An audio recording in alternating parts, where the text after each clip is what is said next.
A local organization representing thousands of medical professionals in Manitoba is calling for a return to respect and kindness amid a rise in abuse and mistreatment. Today, we're here to ask Manitobans to be kind and respectful to physicians and other healthcare workers, as well as to each other. Doctors Manitoba issued the plea after a recent study found 57% of its membership have experienced abuse and mistreatment over the past month alone. That includes threats, verbal abuse, bullying, and physical assault. Over half of the incidents appear to be linked to the pandemic and frustration over restrictions, vaccine concerns, hospital visitation policies, and surgical and test wait lists. Most incidents take place in doctors' offices and hospitals, but... So yeah, we are seeing these incidences and episodes sort of spilling over into our personal environments, which is very troubling and scary. Doctors Manitoba says that is contributing to stress and burnout in the medical field. The Canadian Medical Association says harassment and abuse of healthcare workers is increasing in frequency across the country, especially among women, BIPOC, and family doctors in rural areas, including southern Manitoba, where it's leading to some doctors leaving their posts. In my own community, in our own area, Winkler-Morden Boundary Trails, we are aware of several physicians who plan to leave next spring, summer. And I think that at least in part, it has to do with the current environment. Dr. Don Clausen adds other factors are likely at play in the doctors' departures, also saying recruiting new physicians will be more difficult amid the pandemic.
Good to meet you, Haskell. Oh, geez, good to see you. It's all we're corresponding. I read your book, and now you're making pictures. Okay. They have me here as number 7, potentially dangerous because of background or activity in groups. So you're on the same list as the kind of people who are proper terrorists? I'm number 7. Despite winning Academy Awards, Haskell Wexler has been a victim of the national security apparatus. He's been illegally surveilled and he's had his passport confiscated. Why did they do that to you? What had you done? Why did they I had done nothing except being a radical. I would, as I said, I was active in the civil rights movement. I was in the anti-war movement. I was an internationalist, They don't want you to make money. They don't want you to be well known. They don't want you to be a force in our system. It's just bullshit.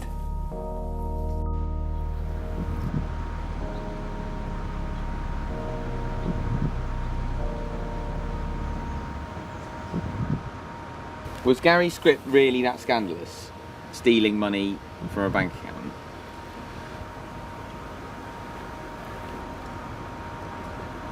Well, there is something that I haven't told you. What do you mean? Gary's film was about a CIA bank robbery. It seems very, very likely that that bank robbery was not to steal money. What do you mean, not money? We could get ourselves in massive shit on this project, okay? We could, but we're not going to be dumb about it, are we? What the hell were they stealing? So, well, get me to say this in any way you want, really, but the dictator of Panama, Manuel Noriega, made secret recordings of senior US officials, senators and CIA officials, having sex with underage prostitutes, male and female, and taking drugs. So they had to go in and get the tapes. That's what was in Gary's script note. That's what his film was all about.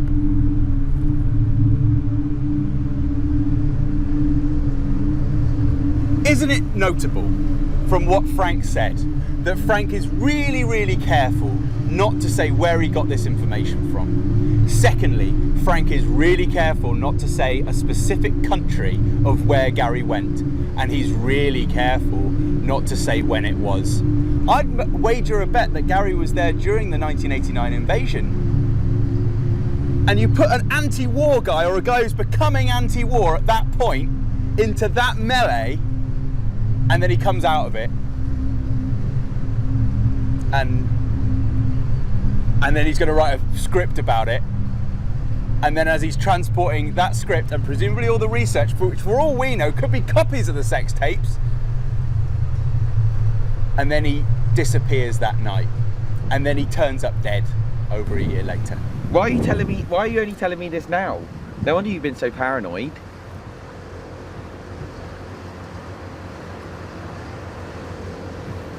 Seriously though, that is a bit unnerving.